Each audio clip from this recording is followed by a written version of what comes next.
여러분 안녕하세요. 오늘 밤 우리는 우리를 가장 깊이 지치게 만드는 존재들에 대해 이야기해 보려 합니다. 창밖에는 차가운 새벽 공기가 흐르고 있고 방 안에 미세한 온기는 여러분을 포근하게 담요처럼 감싸고 있겠죠. 하지만 내일 아침 현관문을 열고 나가는 순간 여러분은 다시 유쾌하지 않은 전쟁터로 향하게 됩니다. 그곳에는 논리도 상식도 통하지 않은 채 오직 목소리의 크기로 세상을 지배할 수 있다고 믿는 사람들이 도사리고 있죠.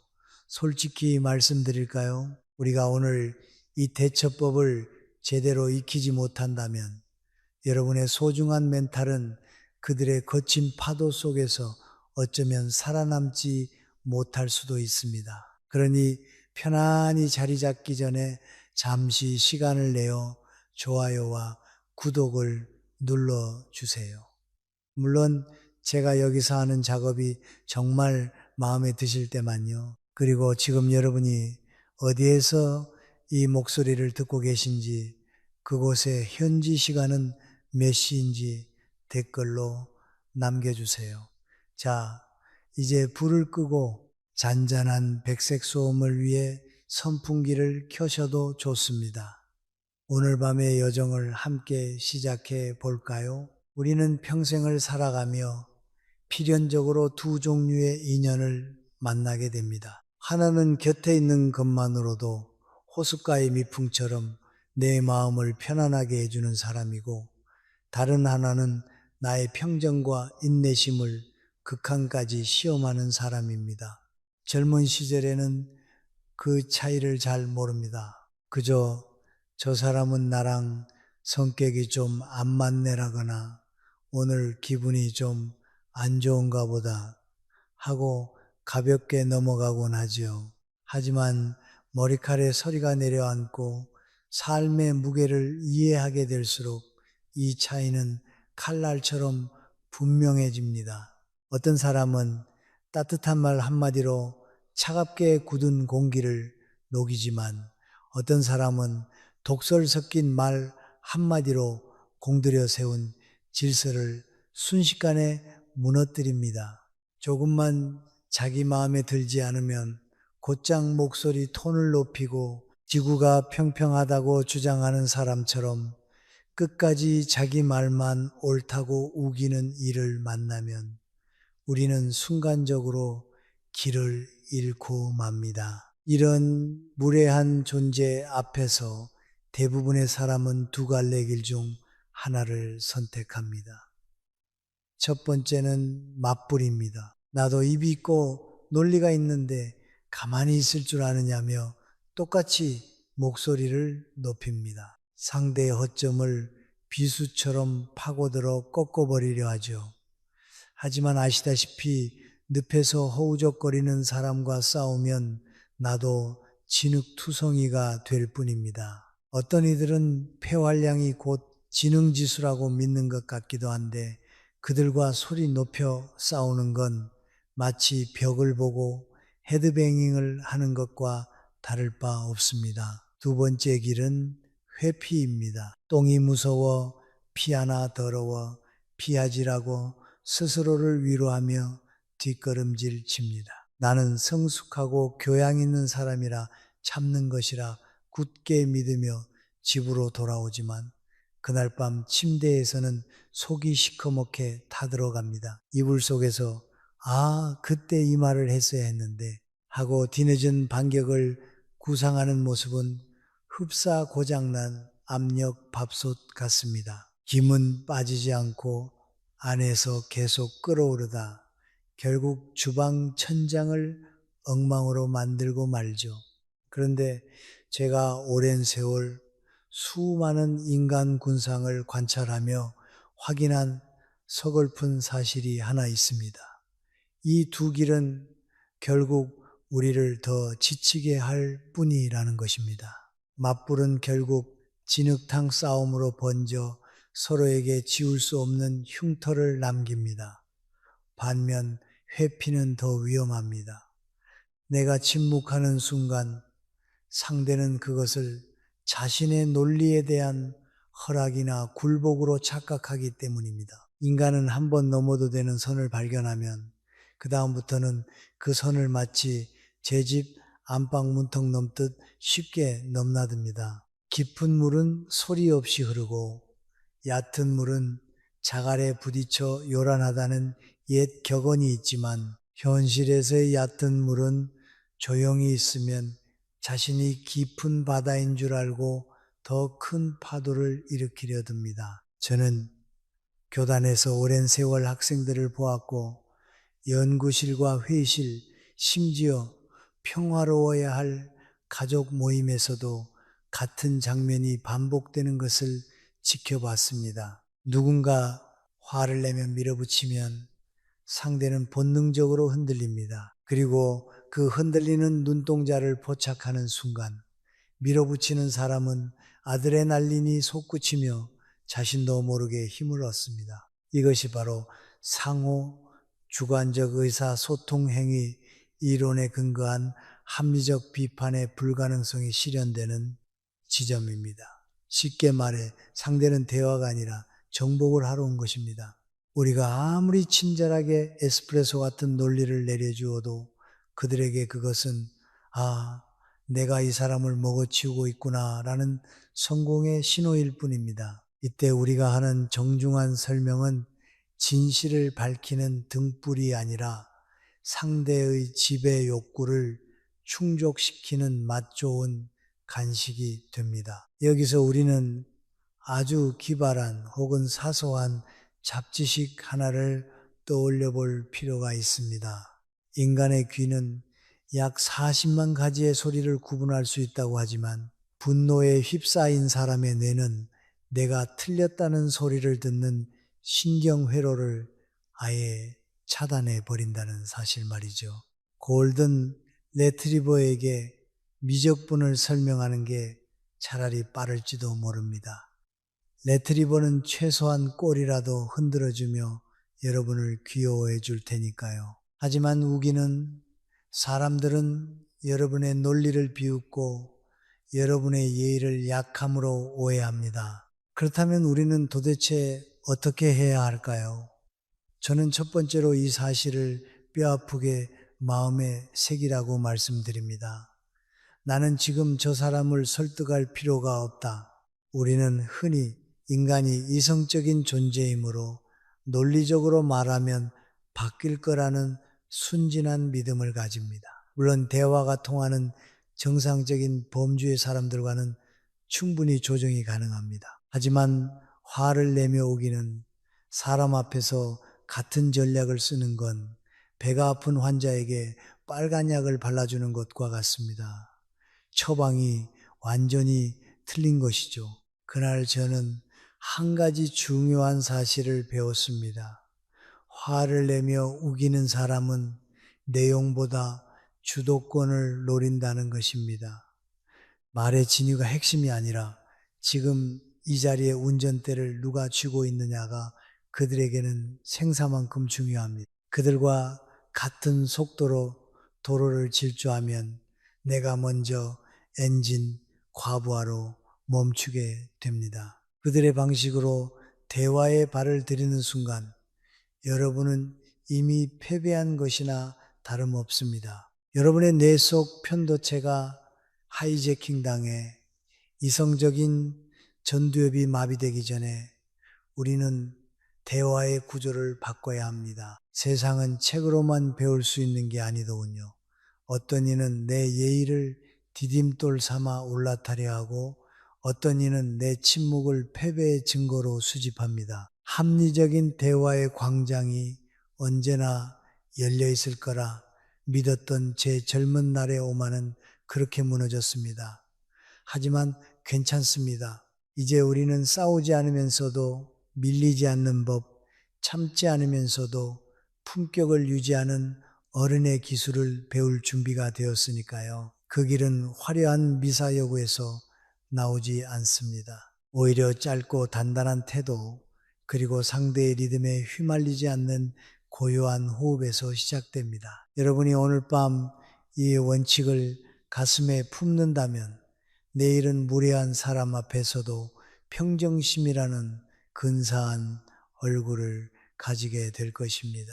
그 얼굴은 100마디 말보다 훨씬 더 강력한 힘을 가집니다. 우리가 대화의 운전대를 빼앗겼다는 사실을 깨닫는 순간 가장 먼저 찾아오는 감정은 당혹감입니다. 마치 고속도로를 달리고 있는데 옆자리에 앉은 사람이 갑자기 핸들을 확 꺾어버린 기분이랄까요. 그때 우리는 본능적으로 핸들을 다시 뺏으려고 힘을 주거나 아니면 무서워서 비명을 지르며 브레이크를 밟으려 합니다.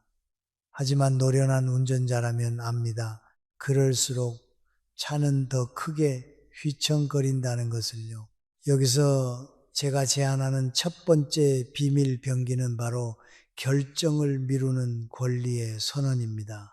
우리는 흔히 상대가 화를 내며 몰아붙이면 지금 당장 어떤 답이라도 내놓아야 한다는 강박에 시달립니다. 그래서 할 거야 말 거야 당장 대답해봐 라는 외침은 흡사 학창 시절 준비도 안 된 상태에서 맞닥뜨린 깜짝 쪽지 시험 같습니다. 그때 우리 뇌는 하얗게 변하고 뭐라도 써야 한다는 생각에 아무 오답이나 휘갈기게 되죠. 하지만 여러분 기억하십시오. 결정을 미루는 것은 결코 비겁한 도망이 아닙니다. 오히려 그것은 가장 강력한 주도권의 회복입니다. 특히 상대가 화를 도구 삼아 여러분을 벼랑 끝으로 몰아세울 때 시간이라는 자원은 여러분이 가질 수 있는 유일한 방패이자 칼이 됩니다. 급히 먹는 밥이 체한다는 옛 어른들의 말씀은 단순히 식사 예절에 국한된 것이 아닙니다. 삶의 중대한 결정들이 감정의 소용돌이 속에서 급조될 때 그 결과는 반드시 우리의 영혼을 체하게 만듭니다. 상대가 지금 당장을 외치는 이유는 명확합니다. 여러분에게 생각할 시간을 주지 않음으로써 여러분의 이성적인 판단력을 마비시키려는 것이죠. 이것이 바로 인지적 자원 고갈 상태에서의 휴리스틱 편향성 유도라는 고도의 심리적 압박 기술입니다. 상대는 여러분이 제대로 따져보지 못하게 하고 오직 공포나 미안함이라는 단축키를 눌러 여러분의 입에서 예라는 항복 선언을 받아내려 합니다. 잠시 흥미로운 잡지식 하나를 들려드릴까요?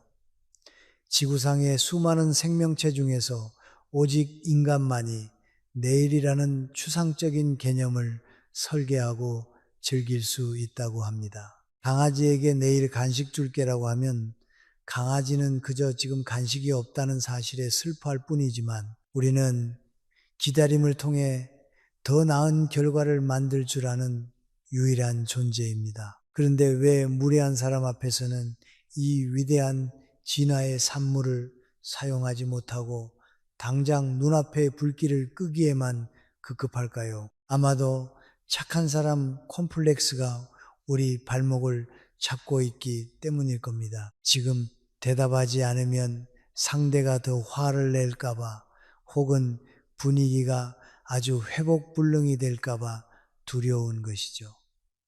하지만 냉정하게 생각해 보세요. 그들이 요구하는 5분은 사실 5시간이 될 수도 있고 여러분의 인생 전체를 저당 잡는 시간이 될 수도 있습니다. 잠깐만요. 5분만 대화해요 라고 말하는 사람 치고 진짜 5분 만에 끝내는 사람을 저는 본 적이 없습니다. 그건 마치 한 입만 먹을게라고 하고는 햄버거의 절반을 가져가는 친구의 말과 같죠. 제가 아는 한 지인의 이야기를 들려드릴게요. 평소 거절을 못하기로 유명한 이분에게 어느 날 아주 오래된 고향 친구가 찾아왔습니다. 처음에는 옛 추억을 안주 삼아 훈훈하게 시작했지만 술잔이 몇 번 오가자 친구의 본색이 드러났습니다. 사업이 힘들다며 꽤 큰 돈을 빌려달라고 압박하기 시작한 겁니다. 우리가 몇 년을 봤는데 네가 나를 못 믿어? 친구 좋다는 게 뭐야? 라며 죄책감에 덫을 놓았죠. 제 지인은 당황해서 설명하기 시작했습니다. 내가 널 못 믿어서가 아니라 나도 요즘 대출 이자가 세고 애들 학원비가 말이 길어지면 길어질수록 친구의 목소리는 더 커졌습니다. 지인의 긴 설명 속에서 친구는 이 사람이 지금 흔들리고 있구나. 조금만 더 밀어붙이면 되겠구나. 라는 승리의 냄새를 맡은 것이죠. 그때 제 지인이 제 조언을 떠올리고 단 한 문장을 던졌습니다. 눈을 똑바로 보고 목소리 톤을 한 옥타브 낮춘 채 이렇게 말했죠. 자네가 지금 많이 절박하고 흥분한 것 같네. 하지만 나는 이런 상태에서는 어떤 결정도 내리지 않겠네. 오늘은 이만 돌아가고 일주일 뒤에 다시 이야기하세. 친구는 펄쩍 뛰며 지금 당장 돈이 안 들어가면 부도난다고 소리쳤습니다. 하지만 지인은 더 이상 대꾸하지 않고 찻잔만 만졌습니다. 그러자 신기한 일이 벌어졌습니다. 마치 허공에 휘두른 주먹처럼 상대의 분노가 갈 곳을 잃고 맥없이 꺾여버린 것입니다. 상대의 화는 여러분의 반응을 먹고 자라는 기생생물과 같습니다. 반응이라는 먹이가 끊기면 분노는 굶어 죽을 수밖에 없습니다. 여러분, 이 문장을 꼭 기억하십시오. 지금은 결정하지 않겠습니다. 이 말은 상대를 공격하지 않으면서도 여러분의 영토를 지키는 가장 완벽한 성벽입니다. 이 짧은 문장 안에는 세 가지 강력한 메시지가 압축되어 있습니다. 첫째, 나는 네 목소리 크기에 겁먹지 않는다. 둘째, 나는 너와 진흙탕 싸움을 할 생각이 없다. 셋째, 결국 이 문제의 열쇠는 내가 쥐고 있다. 대화의 권력 관계가 순식간에 역전되는 순간입니다. 상대는 여러분이 싸우거나 변명하기를 기대했지만 여러분은 그 어느 쪽도 선택하지 않고 고요하게 멈췄으니까요. 여기서 우리가 빠지기 쉬운 함정이 하나 더 있습니다. 바로 좋게 끝내야 한다는 강박입니다. 모든 관계가 해피엔딩이어야 한다는 생각은 동화책에나 양보하십시오. 어떤 관계는 그저 예의라는 껍데기만 남겨두는 것이 최선일 때가 있습니다. 모든 사람을 내 편으로 만드는 것은 불가능할 뿐더러 무척 피곤한 일입니다. 특히 무례한 사람을 내 편으로 만들려 애쓰는 건 독사에게 채식을 가르치려는 것만큼이나 헛된 노력입니다. 독사는 그냥 멀리서 지켜보거나 담장 밖으로 몰아내는 것이 정답입니다. 그에게 상처를 먹이려다 손가락을 물리고 나서 왜 내 진심을 몰라주니라고 울어봤자 소용없습니다.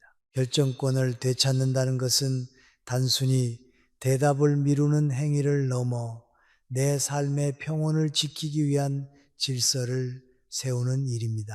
상대가 운전대를 뺏으려 할 때 여러분은 차키를 빼서 주머니에 넣고 차에서 내리면 됩니다. 네가 진정되면 다시 타라. 그때까지 나는 여기서 풍경을 좀 보겠다는 태도 말입니다. 이것이 바로 어른의 여유이고 품격입니다.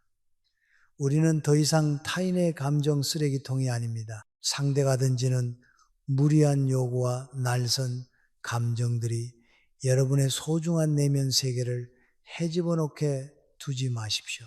오늘 밤 잠들기 전 거울을 보며 스스로에게 말해주세요. 나는 언제든 멈출 권리가 있고 대답하지 않을 권리가 있다. 그 선은 하나만으로도 여러분의 내일은 오늘보다 훨씬 단단해질 것입니다. 무례한 사람의 커다란 함성이 여러분이라는 거대한 바위에 부딪혀 하얀 거품으로 부서지는 장면을 상상해 보세요. 그들은 소리를 지르지만 정작 움직이지 않는 것은 여러분입니다. 누가 진짜 성자일까요? 답은 이미 여러분 마음속에 있습니다. 상대가 억지스러운 논리를 앞세워 폭풍처럼 몰아칠 때 우리가 가져야 할 가장 강력한 내부 무기는 바로 무반응이라는 단단한 바위가 되는 것입니다. 바람이 아무리 거세게 불어도 바위는 흔들리지 않습니다. 바위는 바람을 설득하려 하지도 않고 바람과 맞서 싸우기 위해 자신의 자리를 박차고 일어나지도 않죠. 그저 그 자리에 묵묵히 존재함으로써 바람의 더섭음을 증명할 뿐입니다.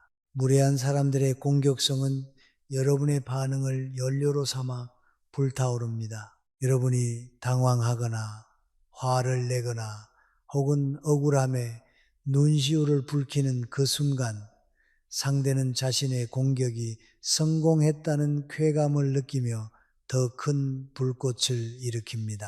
그들에게 여러분의 감정적 동요는 일종의 보너스 게임이자 자신의 우월함을 확인하는 증명서가 됩니다. 여기서 잠시 우리가 잘 몰랐던 기발하고도 사소한 잡지식 하나를 꺼내볼까요? 하늘에 떠있는 저 솜사탕처럼 가볍고 몽글몽글해 보이는 저 군 뭉게구름, 한 점의 무게가 무려 50만 킬로그램, 즉 500톤에 달한다는 사실을 알고 계셨나요? 코끼리 100마리를 합친 무게가 머리 위를 유유히 지나가고 있는 셈이죠. 하지만 우리는 그 무게를 전혀 느끼지 못합니다. 왜일까요? 구름은 그 거대한 무게를 품고 있으면서도 주변의 공기와 싸우지 않고 그저 흐름 속에 존재하기 때문입니다. 우리의 침묵과 무반응도 이와 같아야 합니다.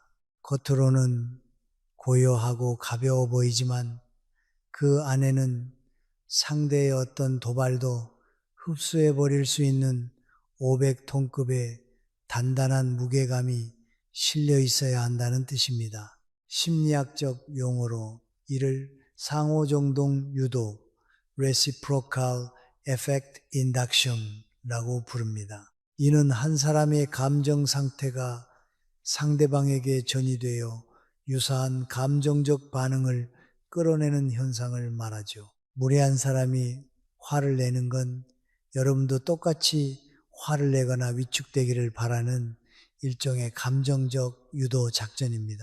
그런데 여러분이 여기서 무반응으로 일관하면 어떻게 될까요? 상대는 정교하게 던진 낚싯바늘에 물고기가 입질조차 하지 않을 때 낚시꾼이 느끼는 그 당혹감을 맛보게 됩니다. 자신의 분노가 허공을 가르고 돌아와 제 발등을 찍는 꼴이 되는 것이죠. 솔직히 말해서 목소리를 높여 우기는 사람들은 자신의 성량이 곧 지능지수라고 굳게 믿는 경향이 있습니다. 마치 데시벨 측정기가 지혜의 척도라도 되는 양소리를 지르죠. 그런 사람 앞에서 같이 소리를 지르는 건 마치 유치원생의 진흙 던지기 놀이에 정장을 입고 뛰어드는 것과 다를 바 없습니다. 결국 남는 건 엉망이 된 옷과 피곤한 육체뿐입니다. 그들은 여러분을 자신의 수준으로 끌어내려 그곳에서 오랜 실전 경험으로 다져진 무지함으로 여러분을 제압하려 합니다. 그러니 우리는 그들의 초대에 응하지 말아야 합니다. 그들이 주연을 맡고 싶어하는 그 삼류멜로 드라마에서 우리는 관객조차 되지 말아야 합니다. 제가 인생의 굽이기를 돌며 깨달은 한 가지 격언이 있습니다. 진정한 품격은 부드러움이 아니라 흔들리지 않는 단단함에서 나온다는 말입니다. 많은 이들이 품격을 예절 바른 태도나 부드러운 말투라고 생각하지만 무례한 사람들 앞에서 그런 태도는 자칫 만만한 먹잇감으로 오인되기 십상입니다. 진짜 어른의 품격은 상대가 나를 아무리 흔들어도 내 안의 중심추가 1mm도 이동하지 않는 그 견고함에 있습니다. 구체적으로 어떻게 해야 할까요? 누군가 도발적인 언사를 던질 때 우선 숨을 깊게 들이마시며 3초간 침묵하십시오. 그리고 대답은 최대한 짧고 건조하게 하세요. 아, 그렇게 생각하시는군요. 네, 알겠습니다. 그렇군요. 정도면 충분합니다. 여기서 핵심은 설명하지 않는 것입니다. 많은 분이 상대의 오해를 풀기 위해 혹은 자신의 정당함을 증명하기 위해 구구절절 설명을 덧붙입니다. 하지만 화가 난 사람에게 설명은 곧 싸움의 초대장입니다. 여러분이 공들여 만든 논리적인 문장들은 상대의 귀를 거치는 동안 나 지금 너한테 겁먹어서 변명 중이야 라는 슬픈 노래로 번역되어 전달됩니다. 설명은 대화가 가능한 사람에게 하는 것이지 주도권을 뺏으려 혈안이 된 사람에게 하는 것이 아닙니다. 한 직장인의 사례를 떠올려 봅니다. 사사건건 트집을 잡으며 사람들 앞에서 망신을 주는 상사가 있었죠. 이 직장인은 처음엔 억울해서 밤잠을 설치며 반박 자료를 만들고 다음날 차분하게 설명하려 애썼습니다. 하지만 그가 차분해질수록 상사는 더 날카롭게 파고들었습니다. 상사에게 그 직원의 차분함은 더 세게 눌러도 버티는 탄성처럼 느껴졌던 것이죠. 결국 이 직원은 전략을 바꿨습니다. 상사가 비아냥거릴 때 아무런 표정의 변화 없이 딱 한마디만 했습니다. 네, 확인해 보겠습니다. 그리고는 바로 고개를 돌려 자신의 업무를 계속했습니다. 상사가 지금 내 말이 웃음냐? 라고 소리쳐도 그는 똑같은 톤으로 대답했습니다. 아니요, 확인해 보겠다고 말씀드렸습니다. 며칠이 지나자 놀랍게도 상사의 목소리가 낮아졌습니다. 먹잇감이 반응을 보이지 않으니 포식자는 사냥의 재미를 잃고 다른 대상을 찾아 떠난 것입니다. 무반응의 바위가 된다는 것이 상대를 무시하고 눈을 감아버리는 무례함을 뜻하는 것은 아닙니다. 오히려 상대를 아주 드라이하게 대하는 것입니다. 여러분의 감정이라는 소중한 에너지를 상대에게 1%도 나눠주지 않겠다는 단호한 의지의 표현입니다. 여러분의 화나 슬픔을 상대에게 보여주는 건 그들에게 여러분의 조종 리모컨을 공짜로 넘겨주는 것과 같습니다. 자, 여기 이 버튼을 누르면 내가 화를 내고 저 버튼을 누르면 내가 울어버려요 라고 친절하게 안내해 줄 필요는 없지 않겠습니까? 우리는 흔히 가만히 있으면 바보가 되는 것 같아 두려워합니다. 하지만 진짜 바보는 내 인생의 평온을 길거리에서 만난 무례한 사람의 말 한마디에 내맡기는 사람입니다. 다산 정약용 선생은 유배지에서의 그 고독한 시간 속에서도 바람이 거세게 불어도 바위는 흔들리지 않는다며 스스로를 다스렸습니다. 그가 지키고자 했던 것은 남들의 평가가 아니라 자신만이 아는 내면의 질서였습니다. 우리도 마찬가지입니다. 누군가 여러분의 속을 긁으며 반응을 갈구할 때 마음속으로 이렇게 속삭이세요. 이 사람은 지금 내 감정을 갈취하려 하지만 나는 단 한 조각의 정동, 액비도 기부할 생각이 없다. 말의 길이를 줄이고 목소리의 톤을 평평하게 유지하십시오. 여러분의 눈동자가 흔들리지 않을 때 비로소 상대는 깨닫게 됩니다. 아, 이 사람은 내가 소리를 지른다고 해서 움직일 수 있는 존재가 아니구나. 그 깨달음이 전달되는 순간 관계의 비정상적인 비대칭성은 사라지고 비로소 여러분만의 고요한 영토가 확보됩니다. 단단해지십시오. 여러분은 누군가의 분노를 받아내기 위해 태어난 샌드백이 아니라 어떤 풍파에도 끄떡없는 거대한 대지이기 때문입니다. 오늘 밤 여러분의 마음속에 그 단단한 바위 하나를 정성스럽게 세워두시길 바랍니다. 무례한 사람이 던진 날 선말보다 우리를 더 오래 괴롭히는 것은 그 상황이 끝난 뒤 우리가 집으로 가져오는 구구절절한 생각들입니다. 저는 이것을 마음의 안방이라고 부르고 싶습니다. 우리가 밖에서 묻은 흙을 현관에서 털어내지 않고 그대로 안방 침대까지 들고 들어오면 어떻게 될까요? 깨끗했던 친구는 금세 엉망이 되고 방 안에는 퀴퀴한 흙내음이 진동하게 될 겁니다.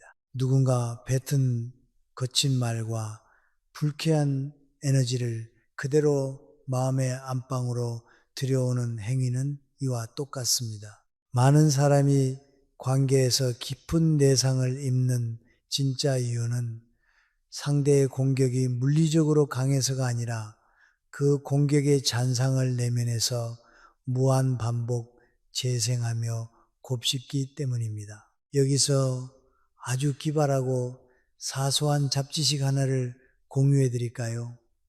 우리가 흔히 지저분하다고 생각하는 지파리는 발바닥으로 맛을 느낀다고 합니다. 파리가 음식물 위에서 끊임없이 발을 비비는 건 사실 그 맛을 더 잘 음미하기 위한 행위라더군요. 그런데 우리는 가끔 무례한 사람이 던진 쓰레기 같은 말 위에서 파리처럼 발을 비비며 그 불쾌한 맛을 음미하곤 합니다. 상대는 이미 그 말을 뱉고 돌아서서 맛있는 저녁을 먹고 있을지도 모르는데 우리는 그 쓰레기를 정성스럽게 보자기 싸서 집으로 가져온 뒤 식탁 위에 올려놓고 밤새도록 연구합니다.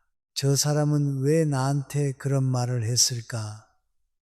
내가 뭘 잘못했길래 저런 취급을 받아야 하지? 라며 마치 그 쓰레기를 주제로 박사학위 논문이라도 쓸 기세로 말이죠.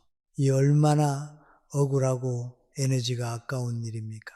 이런 현상을 학술적으로는 자기 참조적인지 부하의 비정상적 증폭이라고 설명할 수 있습니다. 즉 외부의 부정적인 자극을 자신의 정체성과 결부시켜 해석하려다 보니 뇌에 과도한 부하가 걸리는 것이죠. 하지만 냉정하게 말해서 무례한 사람의 행동에는 대단한 이유가 없는 경우가 태반입니다.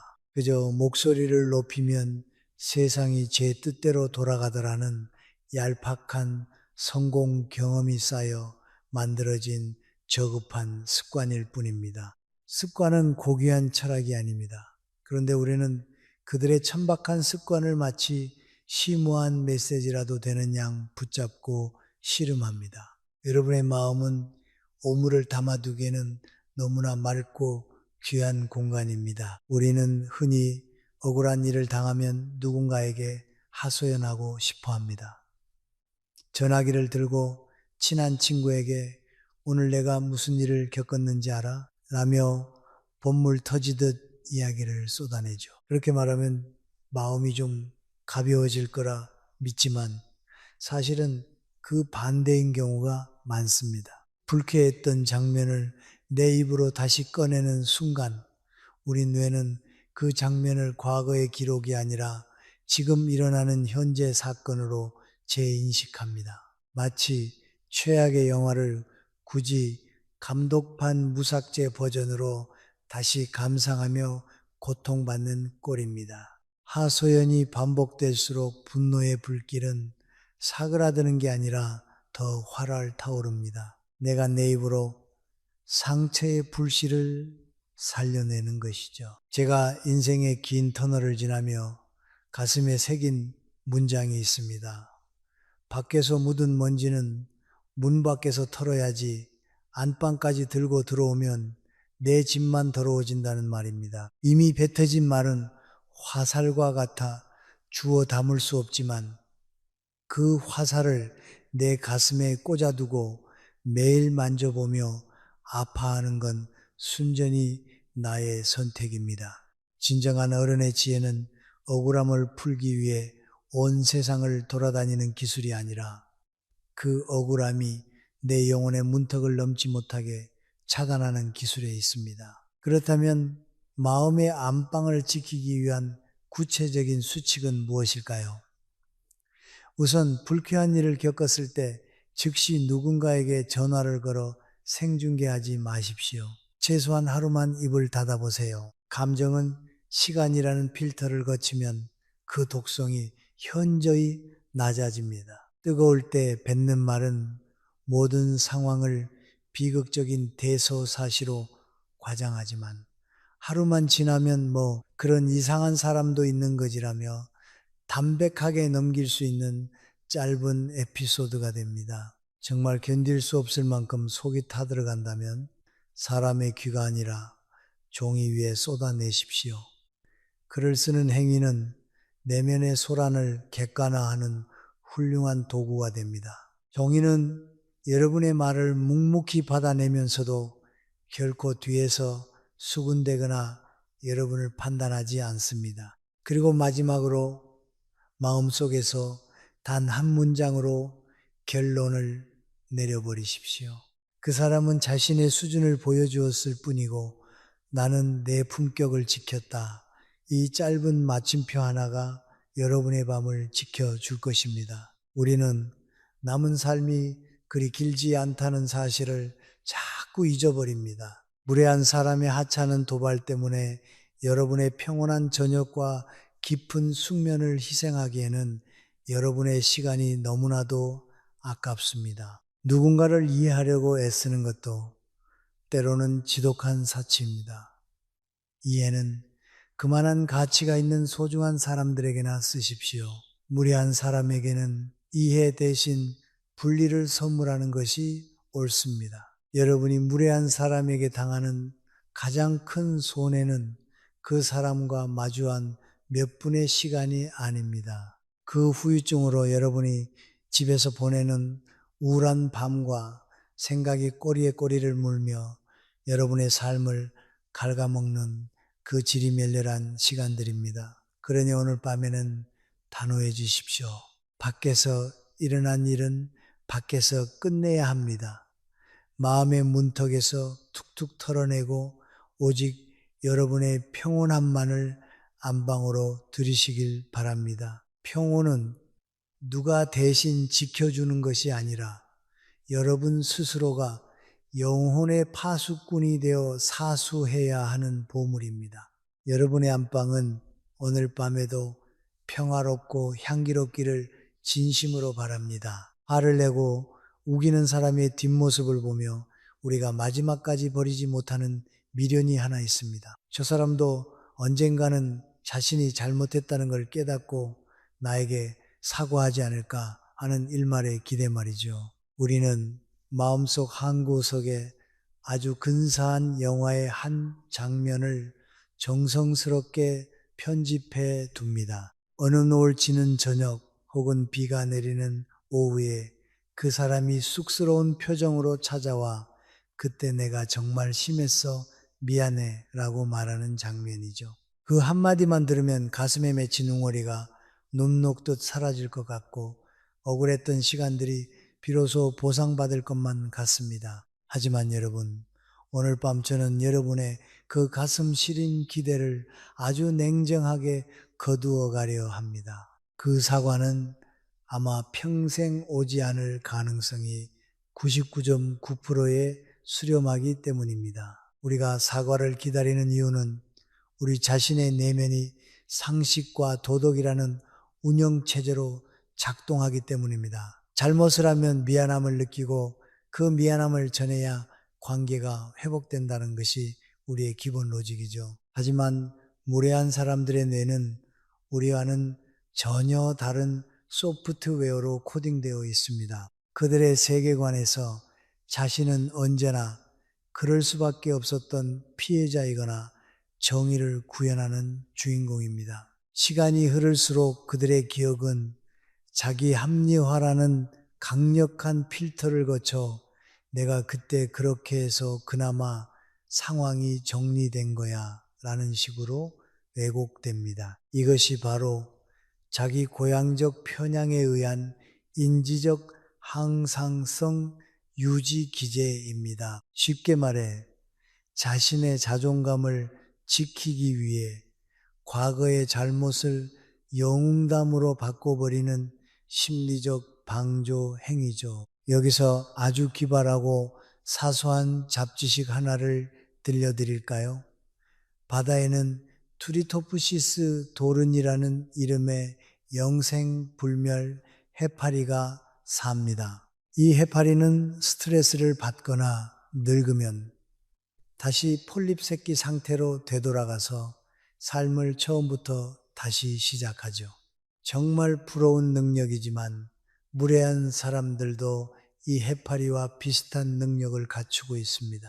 그들은 자신의 잘못이 탄로 나거나 도덕적 위기에 직면할 때마다 자신의 기억을 초기화하고 새로운 변명으로 인생을 재시작합니다.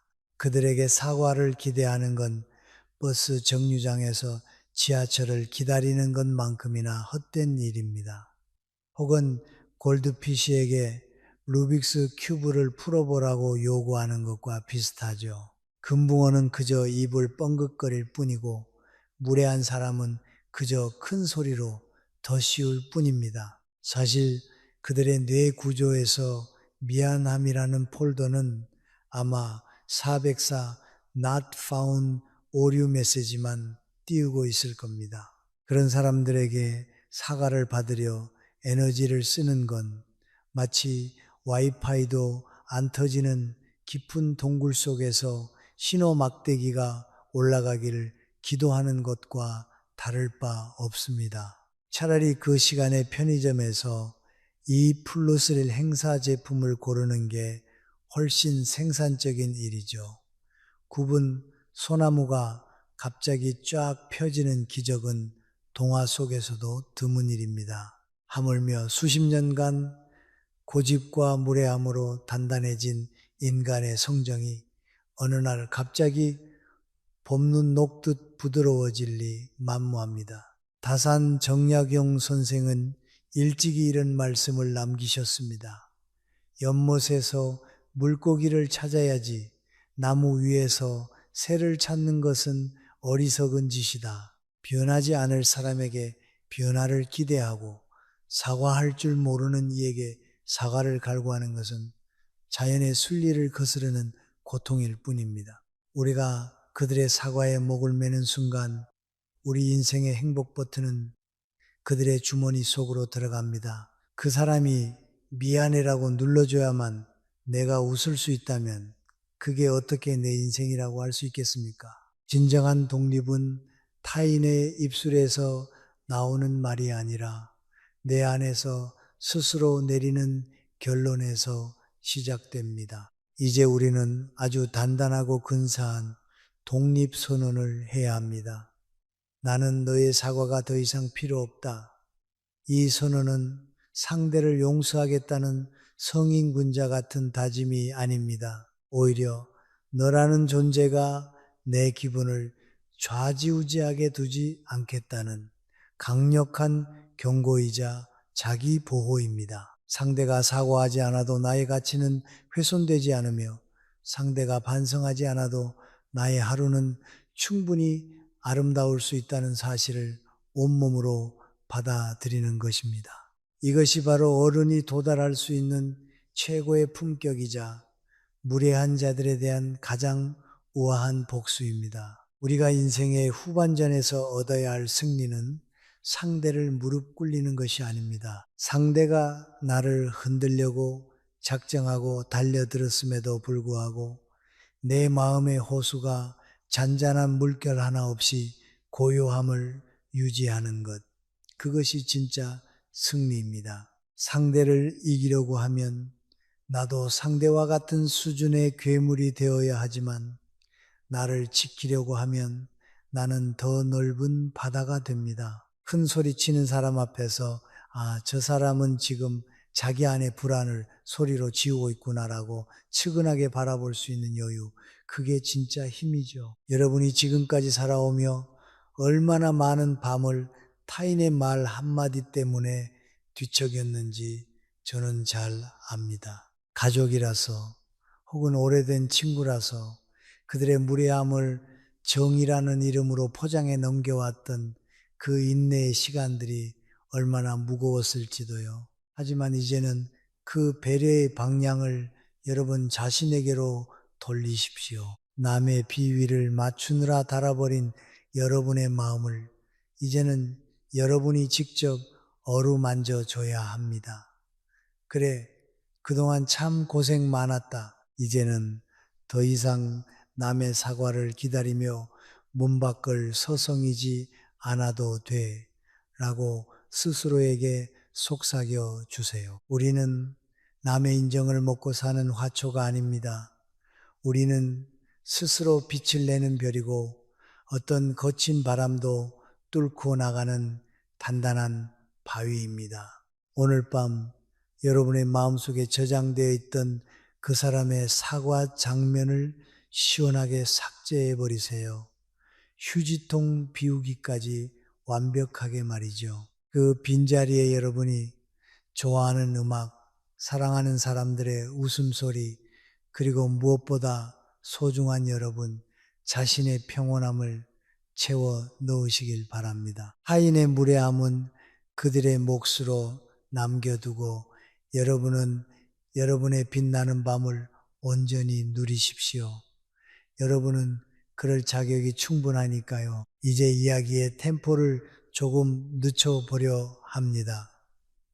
창밖의 밤은 더 깊어졌고 여러분의 호흡도 이제는 차분하게 가라앉았을 겁니다. 오늘 우리는 무례한 세상 속에서 우리 자신을 어떻게 지켜야 하는지 그 길고도 짧은 여정을 함께 걸어왔습니다. 처음에는 날 선 마음으로 시작했을지 모르지만 지금 이 순간만큼은 여러분의 영혼이 부드러운 솜털 이불 속에 누운 것처럼 안온하기를 바랍니다. 우리가 겪었던 그 수많은 상처와 억울함은 사실 우리가 그만큼 따뜻하고 진실한 사람이었기에 가능했던 훈장 같은 것일지도 모릅니다. 하지만 이제는 그 훈장을 잠시 내려놓고 편히 쉬어도 좋습니다. 더 이상 누구를 설득할 필요도 누군가와 싸워 이길 필요도 없습니다.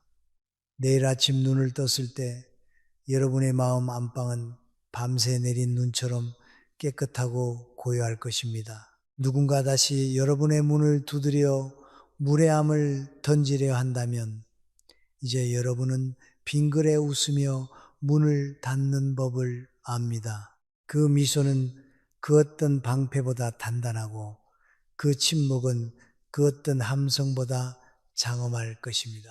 이제 모든 걱정과 생각의 실타래를 부드럽게 놓아주세요. 여러분의 의식은 마치 잔잔한 바다 위를 유영하는 조각배처럼 천천히, 아주 천천히 깊은 휴식의 바다로 흘러갑니다. 오늘 하루도 정말 수고 많으셨습니다. 여러분의 꿈길은 평화롭고 여러분의 내일은 오늘보다 더 단단하고 고요할 것입니다. 이제는 안심하고 눈을 감으셔도 됩니다.